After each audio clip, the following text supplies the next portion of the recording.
Welcome back to the Grappling Bulletin podcast. I'm your host, Corey Stockton, flying solo today, but we have a lot to talk about.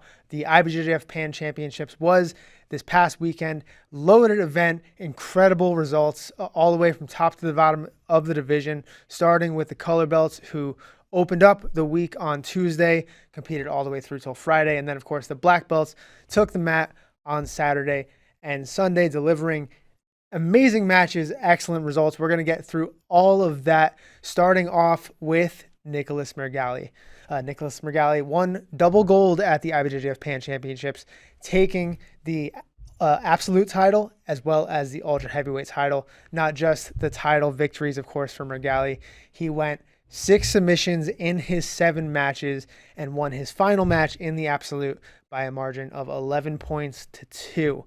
Meregali came out in the ultra heavyweight division, won all 3 of his matches by chokes from the back, and then he stormed the absolute division, hitting a smother choke in the first round, and then hitting a rear naked choke or a choke from the back against Roberto Jimenez, and a choke from the back in the semifinal before defeating Eric Muniz via 11-2 via points. If you remember, Meregali faced Muniz twice at the World Championships last year in 2022. They split matches.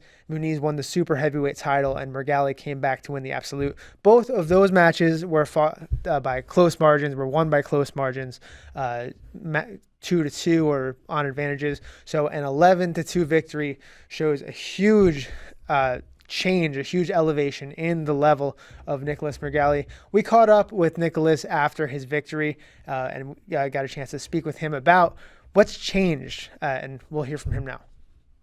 So you guys can see, so I was already a great competitor, a great fighter. My jiu-jitsu never was a common jiu-jitsu. I never fought for titles, I never fought for medals. I always fought to dominate my opponents. And I got there here like already higher than everybody, and John got rise my level even more. So you guys saw how was my performance, how much I dominate my opponents. So I just didn't tap one. I just didn't tap one match, and the match that I didn't tap, I pretty much dominated the whole fight.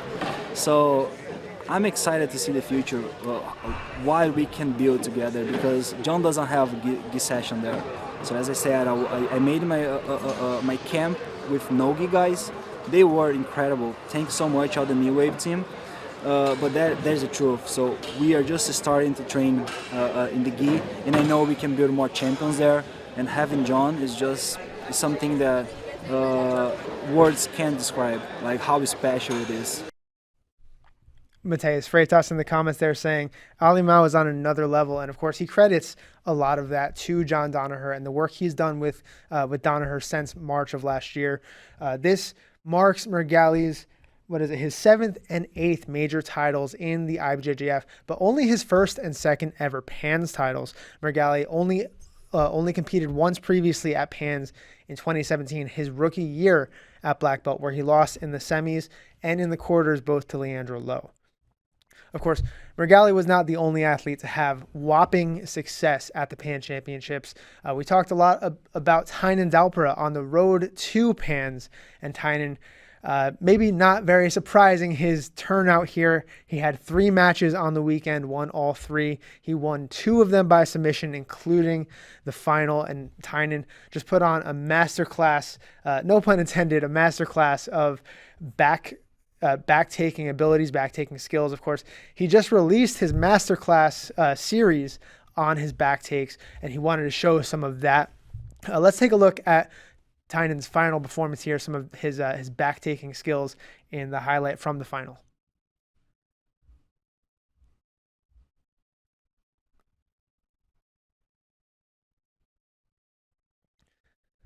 This, of course, marks Tainan's 3rd Pans title as a black belt. He's also a 2-time world champion, a 2-time European champion, and came out into a middleweight division, which was a little narrower than normal, as we talked about on the road up to this event. Tainan only had 13 other athletes in his division, so he had a couple of early round buys, snuck right into day 2 in the quarterfinals. He won his first match by an 11-0 margin, and then went straight to the back taking well here, showing off a little bit of the X guard, which he's taught classes on and distributed series on, and then also working into his trademark passing game and just the lightning fast movement to the back that we'll see here in just a moment. Of course, Tainan not the only athlete from AOJ to secure gold. We'll talk about some of his teammates and colleagues there soon, but AOJ as a whole, the whole team put on a monster performance. And here we'll take a look at the movement to the back, just wizardry work from Tainan here.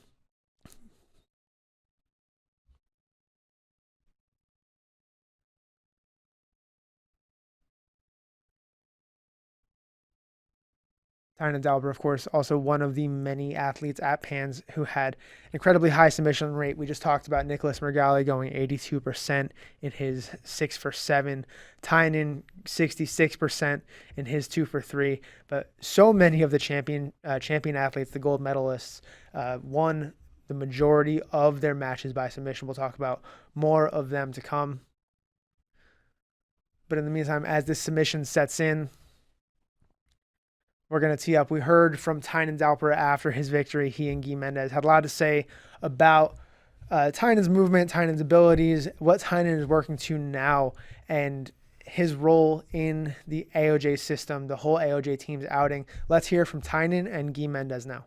Yeah, for sure. I think like you mentioned, like we're all juveniles, we're all like little kids, you know, try to chase this dream and every day challenge ourselves. And when you do that with such a great group like we have, with a leader like Professor Guy and Professor Rafa, you know, with people that dedicate themselves every day and they give everything to their craft, I feel like you create a bond, you know what I mean? Like, it's like family, and I feel like the union that we have, the relationships that we have with our teammates, going to, you know, battles every day and challenging each other in the training. It could be very stressful, but many emotions happen, you know, and when you share that with a group, I feel like there's no other way to create this like bond, no other way like stronger to create a bond like that, you know. So I'm happy for that, and again, the work that we do and the work that the professors work with us just turns into gold, you know. So eventually, sooner or later, a lot of people, some of the guys didn't get the gold, but I feel like we started and with the path, you know, and everybody now behind us is going to follow. So I think it's going to be great for the next coming years. You guys saw the great juvenile team. We took like double gold, and many of the kids that were in my position that I was a few years ago are now chasing the same thing, and I'm very grateful. It's just one academy, like you said. A lot of times, like people from a lot of teams, like they have multiple affiliations and they don't train with each other. But for us, it's like just one group. It's like the group that is in the same class every day comes to the competition together, and like juveniles, adult, like brown belts, like Cole was competing too, like they had an amazing performance, like all the juveniles, like you said. I think like we're in a stage where I feel so happy to see the result, because you can see every step of the way and like being accomplished. You see the juveniles that will be the future black belts. You see people that are very close to become the main black belt champions, like Cole that had amazing performance. We had purple belt champions too. I think like for me, like it's a new phase of my work, and I'm so happy to see the result of it. AOJ, of course, incredibly successful, as was Tainan Dalper. Tainan expressed to us earlier this year after his victory at the IBJJF FloGrappling Grand Prix that he's on a mission to become the most successful middleweight in the history of the IBJJF. He has told us he aspires to overcome the record set by Marcelo Garcia and Fernando Terrere as the record for the most IBJJF world titles.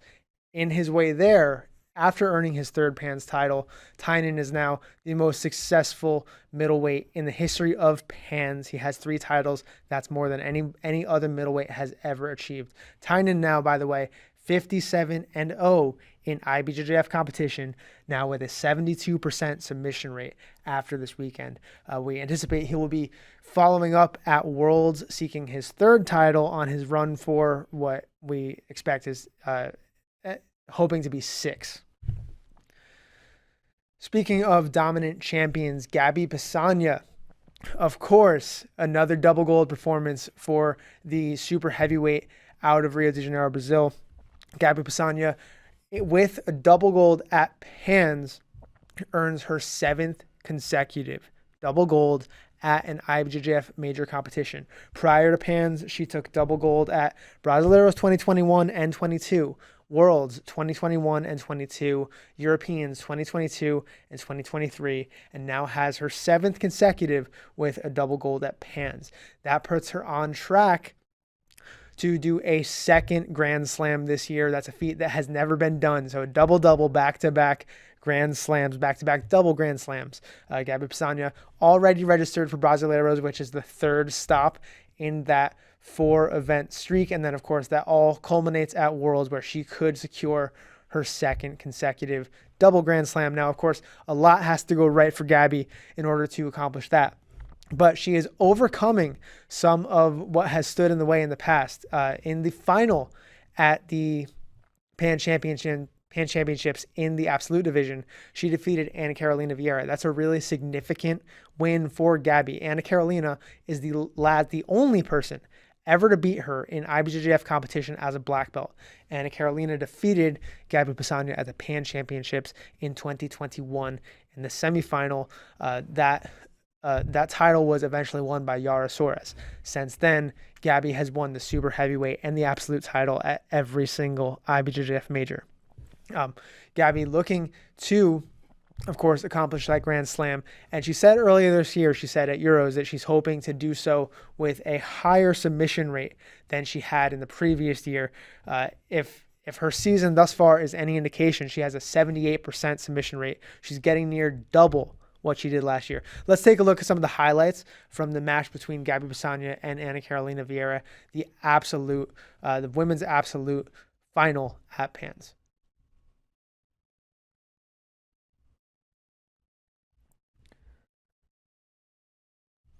Don't have that here actually, but we are going to move right on to some of the other standout champions. There were 19 gold medals awarded at Pans here this year, so many of the athletes stood out. We're going to real quick pull up the list of the gold medalists, make sure we get to everybody. They all deserve some credit, but I do want to dive into some of the particulars on the winners. So at Roosterweight, before we get to that, I want to talk about Adam Wardzinski's phenomenal outing at Pans. His final in the heavyweight division against Felipe Andrew, one of the wildest comeback matches I have ever seen. Adam was down by 9 points with 90 seconds left in the match. He overcame the deficit. Really significant match. I want to watch that final 90 seconds or so in full time. Let's pull up the last 90 seconds of that match and watch it through.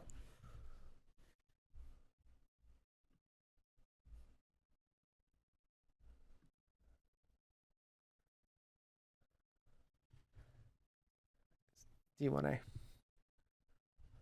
Coming up on the single is nice Felipe. Work from Felipe Andrew. Finishes the sweep. But right into a butterfly guard. Wardzinski's got a prime position here to sweep, but beautiful Sweep job by Adam Wardzinski. Couple butterfly sweeps in this match. And he's right back into that knee cup pass. with a minute and a half to go. But look at Felipe's left hand. He's got that grip on the knee. I think that saved him from this pass not too long ago. Adam was able to free his leg, but Felipe got up to his knees. Let's see if Adam can make up this point differential. He's trying to go straight to the mount. You can hear Lucas Leitch coaching him. Go to the mount. He's gonna need those points.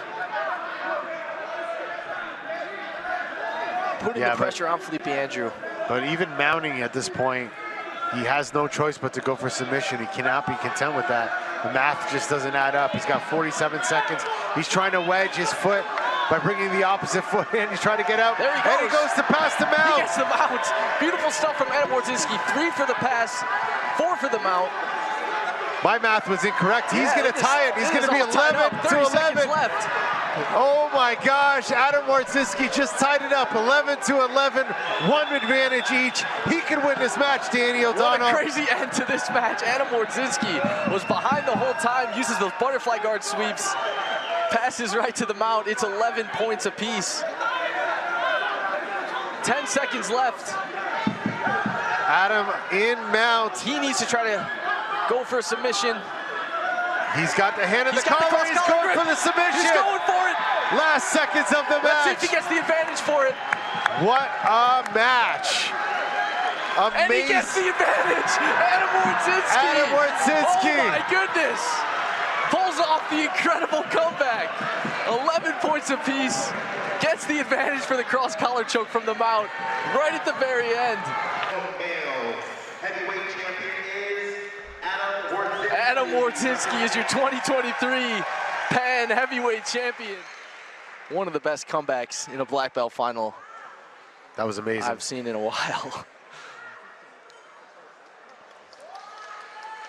We're gonna go to Danny O'Donnell and Ricardo Amendolia called it right. One of the most exciting, one of the best comebacks I've ever seen in any jiu-jitsu match. Adam, by the way, must have been feeling a little bit of maybe deja vu. He had lost to Felipe Andrew in the Euros final just a couple months before after giving up 9 points. So to overcome that 9-point deficit, tie the score with less than a minute left, and then earn the go-ahead advantage with 3 seconds left on the clock is a phenomenal feat, especially against a multiple-time Pan champion, multiple-time Brasileiro champion, multiple-time European champion, such as Felipe Andrew. I think we have a clip here from Adam, too, talking about his victory. Let's hear from the heavyweight Pan champion, Adam Wardzinski.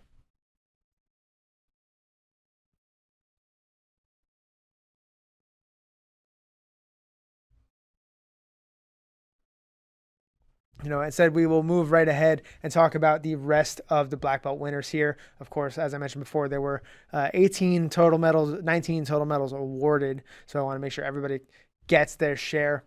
Going from the top, the Roosterweight champion, Jessica Carolina Dantas, the light featherweight champion, Maisa Bastos, the featherweight champion, Anna Rodriguez of Dream Art, the lightweight champ, Luisa Montero, Elizabeth Clay, the middleweight champion, Ana Carolina Vieira, the medium heavyweight champion, Larissa Diaz, the heavyweight champion, Gabi Pisania won the super heavyweight division as well as the absolute title.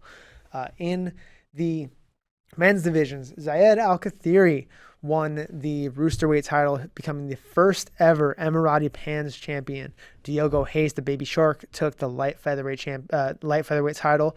Marcio Andre won his first Pans title in the featherweight division. Jonathan Alves took his fourth at lightweight. Tainan Dalpra, as we mentioned, took his third at middleweight. Gustavo Batista, his fifth in the medium heavyweight division. Adam Wardzinski, with that massive comeback run, took heavyweight gold. Eric Muniz won his second Pans title in the super heavyweight division. And Nicholas Meregali doubled up. He took the ultra heavy and the absolute titles, winning his first and second ever Pans titles. I do want to highlight just a couple of those champions. We'll run through them. Let's hear from Adam Wardzinski first here. Here the champ, Adam Wardzinski, defeated Felipe Andrew in a barn burner match in the last second. Take me through that final sequence there. So that's a thing I do very, very often from butterfly guard. I land in a tight position to start passing the guard. I land in his half guard. I was able to secure chest to chest connection, and then I just slowly progressed to got really on top of him. I got to 3/4 mount, and then from that point I was just working slowly to take my foot out. Finally I got my points for pass and mount, which puts us in the even position, 11 to 11. And then I grabbed a cross choke at the end of the match. I felt it, actually, you can say whatever you want, it was like a cross choke to secure advantage, maybe, but I felt it's very deep. So I felt it was a nice attempt, not like fake attempt to just get advantage. Actually, I sunk that choke pretty deep. Felipe Andrew's been one of your toughest opponents in the past, and man, you came out on top today. That must feel kind of amazing. Oh yeah, this tournament, like never before, I was razor sharp focus, and I tried to step up my game in every little thing. So I really took care about my supplements. I was always skipping supplements. I was always like, tomorrow. And I had those like vitamin stocks piling up. Now I was like really into that. Good quality sleep. Every day I was taking care of that. Good diet. My workout went perfect. No problem.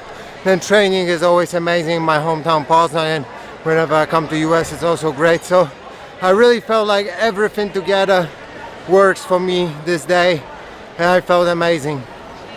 What's next, Adam? Worlds, I guess, but before Worlds I'm gonna fight in Brazil in BJJ Star Tournament. You guys gonna broadcast this one, so you know what I'm talking about. Tough 16 people division, open class. So it's gonna be fun in Sao Paulo. How do you say, belly of the beast? There we go. Well, congrats. Enjoy your win. We'll see you soon. Thank you. Huge win, as we mentioned, for Adam Wardzinski.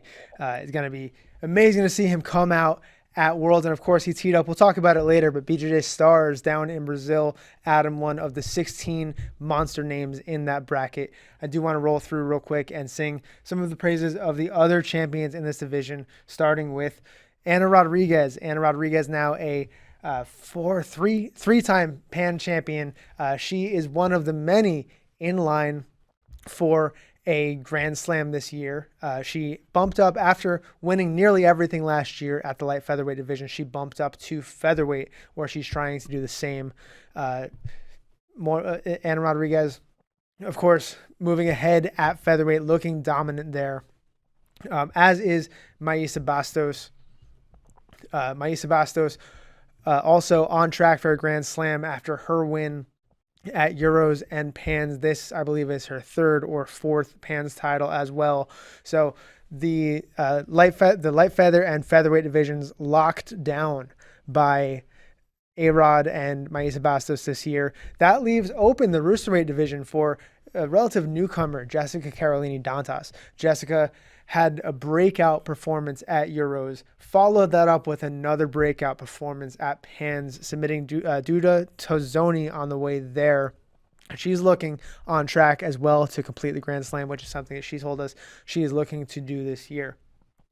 Let's talk about Jonata Alves, the 4-time Pan champion now. Jonata looks great, as always, in the lightweight division, put up a monster number of points and collected submissions on the way up. But what was most impressive from Jonata was his step into the absolute division, the open class, where he went 1-1. His first match, he defeated a super heavyweight by submission before losing to an ultra heavyweight in the follow-up match. But Jonata told us he was looking to enter into Pans in the absolute division. He stuck to his word. He followed up in the final of the lightweight division. He faced teammate Pablo Lavicelli. They decided not to close out. Jonata won by a margin of 8 points to 0. Talking about the athletes who have secured another Pans title, Gustavo Batista, of course, now a 5-time Pan champion. Batista has won Pans every year he has competed in it since 2018. He has a title in 18, in 19, in 2020, in 2021. He skipped Pans in 2022, but came back in 2023 with another victory. Batista was in the most loaded of any weight category here at Pans this year, and he was one of the veterans in a sea of rookies. He faced one of those relative newcomers, one of those younger generation athletes, Jansen Gomez, in the final, and defeated him on advantages. Luisa Montero, another decorated Pan champion here. She won her 8th Pans title in the lightweight division. That puts her, just like Jessica Carolini, just like A-Rod, just like Maisa Bastos, on track for a Grand Slam in 2023 if she decides to pursue it. But 8 Pans titles should make her the most decorated Pans athlete in history. Moving on to Eric Muniz, the super heavyweight champion, won his 2nd Pans title, looked dominant on his road to gold. He submitted many of his opponents to take gold in the super heavyweight division, and followed that up with a silver in the absolute division.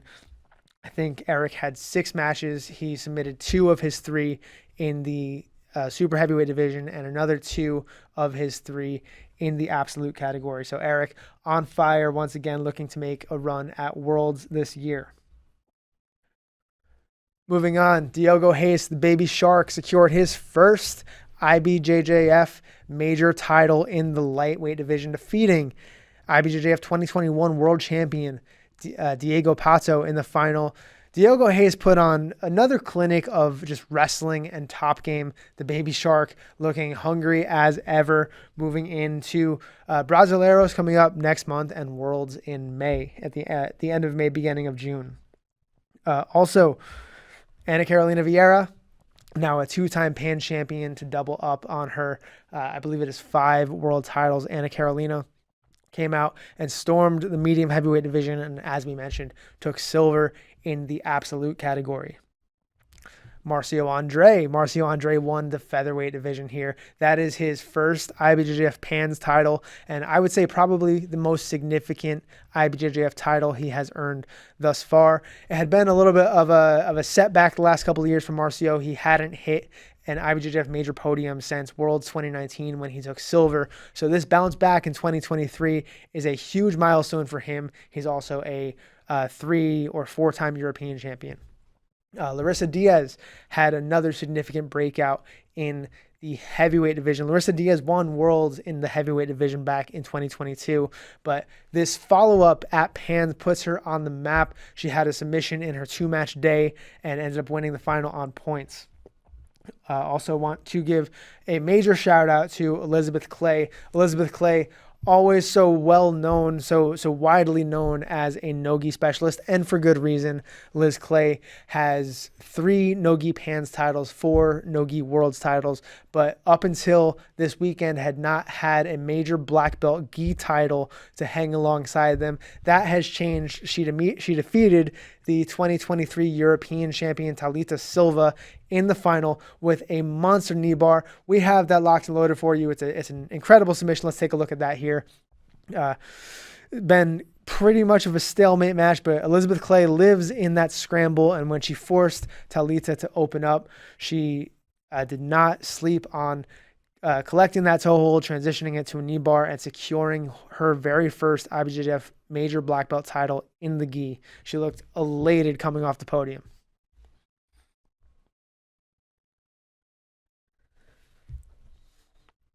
And that does it for the black belt champions here at Pans. But of course, they were not the only athletes competing at Pans this year. The whole week was loaded with color belts. We're not going to get to all of the champions, but I do want to sing the praises of just a few. But to start, let's talk about the dominance that the Dream Art team showed this weekend. They won both the male title and the female title, the team titles, with massive margins. So those titles are based on the accumulation of points that athletes earn for earning first, second, or third. The points are all tallied at the end of the event, and the team with the most points takes the gold.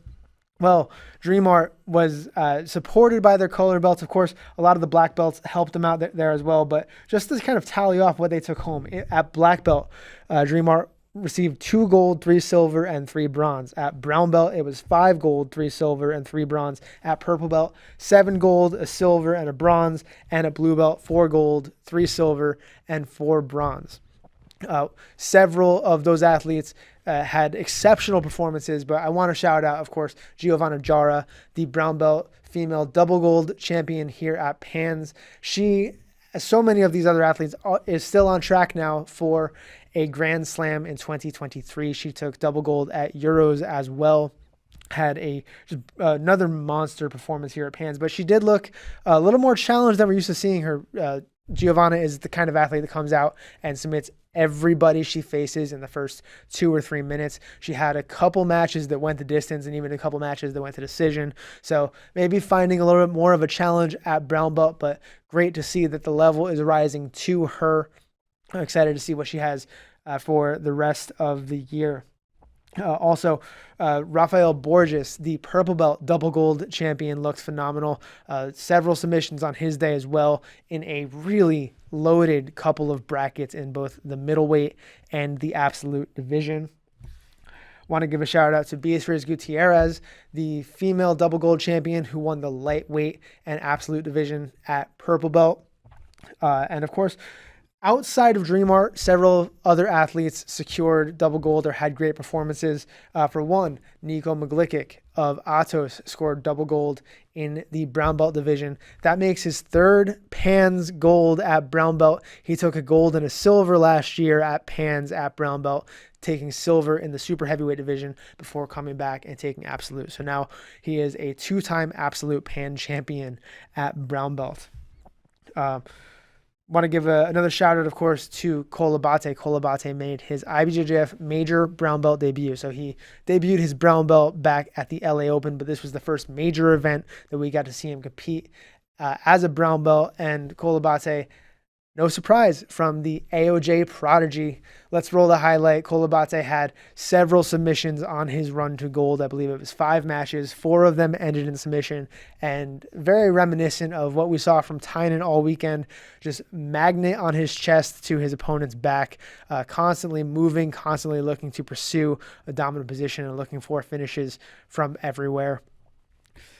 Cole Abate has a big year ahead of him. We expect to see him breaking that brown belt back out at Worlds. If you remember last year at purple belt, Cole fell at Pans in the semifinal and then came back to win Worlds at purple belt. He followed that up this year with a European title, getting his brown belt on the podium. So it's been just a couple months at this level for Cole Abate, but he's well known as one of the biggest prodigies coming out of AOJ and Costa Mesa. Let's move on to a couple of the blue belt champions real quick. I want to give a shout out to Eliza Nascimento of Novo União. Eliza first kind of put her name on the map at Euros, where she had 5 submissions in 7 matches to win double gold. She did it again at Pans, even in an even more impressive fashion, submitting all 9 of her opponents to win double gold. I expect she will be on track to be searching for the same kinds of results at Brasileiros and at Worlds this year to finish up what is taking shape to be a Grand Slam season for Eliza Nascimento. And then the men's double gold champion, also of Dream Art, the team that has put so many athletes on the podium at Pans this year. Eduardo Alves from Alliance, my mistake. Eduardo Alves from Alliance took double gold in the middleweight category and the absolute category. He also won double gold, I believe, at Euros earlier this year. So the talent is constantly rising. Some of these athletes are making their case that they deserve to be on the top of the list, and they're going to be in front of us for years to come. Keep your eyes on those color belts. Real quick, a shout out to the Atos Juvenile crew as well. The Atos Juvenile team won the Juvenile team trophy. The products of Andre Galvao and Angelica Galvao always shining through. Sarah Galvao in the dead center there in the black gi took double gold. Incredible results from this entire event, starting with the blue belts, ending with the black belts.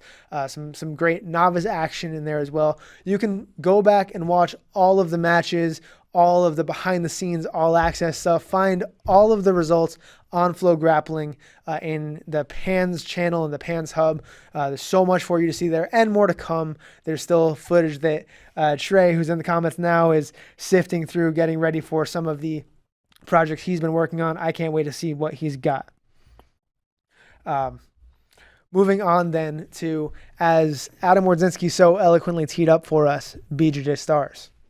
BJJ Stars, one of our favorite events down in Brazil. My favorite event down in Brazil is coming back to FloGrappling for a 2-year deal. So For BJJ Stars, the next 2 years, all events will be streamed on FloGrappling for viewers outside of Brazil. We're looking now at a highlight from BJJ Stars 8, which took place last year. BJJ Star is going to be available to stream only on FloGrappling for everybody outside of Brazil. If you are in Brazil, you can still watch that on BJJ Star's streaming platform. As part of that deal, if you are in Brazil, you can now watch Who's Number One on BJJ Star's platform. The first instance in this new agreement will be BJJ Star's Battlefield on April 22nd, with one of the most loaded rosters I have ever seen for an absolute bracket, 16-man bracket with $40,000 on the line. Let's just go from the top of the list here. Tainan Duarte, Mika Galvão, Eric Muniz, Felipe Andrew, Victor Hugo, Roberto Cyborg Abreu, Patrick Gaudio, Gutenberg Pereira, Adam Wardzinski, Devontae Johnson, Otavio Nalati, Mauricio Oliveira, Wanderson Ferreira, Pedro Lucas, Guilherme Lambertucci, and Vinicius Liberati. That is a who's who, so many names that we've been speaking about all year. We just spent so much time talking about Adam Wardzinski, but of course, Tainan Duarte, Eric Muniz, Felipe Andrew, Victor Hugo. I'm so excited to have Mika Galvão in the mix with some of these monster heavyweights. Can't wait to see how he and the rest of this bracket play out. Of course, super fights to come in this division as well. But this 16-man absolute bracket in the gi, if this does not get you excited about gi grappling and what it can become, I don't know what to tell you. This is one of the most loaded absolute brackets I have seen in a very long time. Once again, that will be live on FloGrappling on April 22nd. If you are outside of Brazil, if you are in Brazil, you can watch it on bjjstars.com. We're going to move down and hit a quick recap from the weekend. 2 events other than Pans that I want to shine a quick light on, starting with the Combat Jiu-Jitsu Worlds welterweight tournament, where Andrew Tackett submitted 3 of his 4 opponents to win the title, and doing so in record time. Andrew Tackett had 3 matches end via submission, all of them by rear naked choke. Tackett won his first match in 2.5 minutes, his second match in less than a minute, and his third match in 1.5 minutes before meeting Alan Sanchez. He beat Sanchez in overtime, and Sanchez, by the way, had a similar day to Tackett. Sanchez submitted each of his opponents in less than 2 minutes, including the quickest submission on the night, which he finished in 32 seconds in the quarterfinal. The quarterfinals of that event, if you are a subscriber to UFC Fight Pass, make sure to go and check out the quarterfinals. Every match in the quarterfinals ended quicker than the previous one. So all 4 matches ended in submission. All 4 matches ended in submission in less than 2 minutes. And it was a really interesting kind of one-up game, right? Tackett won in 2 minutes. The next athlete won in 1.5 minutes, and so on. So really exciting event. Great to see Andrew Tackett getting out there and doing what he does best, and playing the favorite middle brother with those heavy slaps, setting up back control and inevitable rear naked chokes. Also want to give a quick shout out to Tammi Musumeci, who defeated Basilio at One Fight Night 8. Match went to decision. It was maybe, let's call it a controversial decision. Kind of a cagey match between the 2 athletes. Tammi had received several warnings for pulling guard, which was forbidden in this rule set. But still, I think perhaps a leg entry that Tammi secured early on in the bout was enough to put her over Basilio. Congratulations to Tammi Musumeci. That's a big win. Let's move on to the upcoming events. We have a huge week and a huge spring for you here at FloGrappling. Tune in on Wednesday. The Daisy Fresh final season, Season 3 returns. The episode 1 of Season 3 is set to drop on Wednesday at midnight on FloGrappling and on YouTube. So make sure you tune in on March 29th to check out the first episode of the final season of Daisy Fresh. Later on in April 1st, Rise Invitational 11, which features a 135-pound tournament, and Midwest Finishers 13, which features a men's 155-pound tournament and a women's 125-pound tournament. Later on in April, Finishers Survivor Series 3 on April 16th in Bethlehem, Pennsylvania. That is going to be a team versus team tournament, 5-person teams with a max athlete limit of 170 pounds. That's quintet style with EBI rules, some modified rules in there. Love this rule format, especially coming out of Finishers Sub only. As we just mentioned, April 22nd, BJJ Stars Battlefield, 16 men in an absolute division for 40 grand. Some of the biggest names in jiu-jitsu today: Kainan Duarte, Miki Galvao, Gutenberg Pereira, Cyborg, Adam Wardzinski, so many more. I'm going to run out of breath naming them all, but make sure to tune in for that on FloGrappling if you are outside of Brazil, on BJJ Stars if you live in Brazil. Emerald City Invitational, April 29th. This features a 32-man, 135-pound division bracket and a 16-woman, 135-pound division bracket. We are crowning the bantamweight champions at Emerald City Invitational. And then toward the end of the month, on April 29th through May 7th, tune in. The IBJJF Brasileiros, the Brazilian Nationals, is finally here on FloGrappling, the third of 4 major events in the IBJJF calendar. Down in Sao Paulo, Brazil, you can watch the Juveniles Tournament, the Kids Tournament, the Masters Tournament, and the Adults Tournament. Make sure you're watching live. We will be down there giving you the best coverage and some behind-the-scenes access, all of the stuff, all the live updates on Instagram. Make sure to follow along with us on FloGrappling for the 2023 Brazilian Nationals. And then, of course, later on this year, toward the end of May, the beginning of June, it all wraps up the 2023 IBJJF season at the World Championships in Long Beach, California at the Walter Pyramid. Stay tuned with us for all of that. We have a loaded spring. Do not miss the Season 3 premiere of Daisy Fresh on Wednesday. The first episode drops at midnight.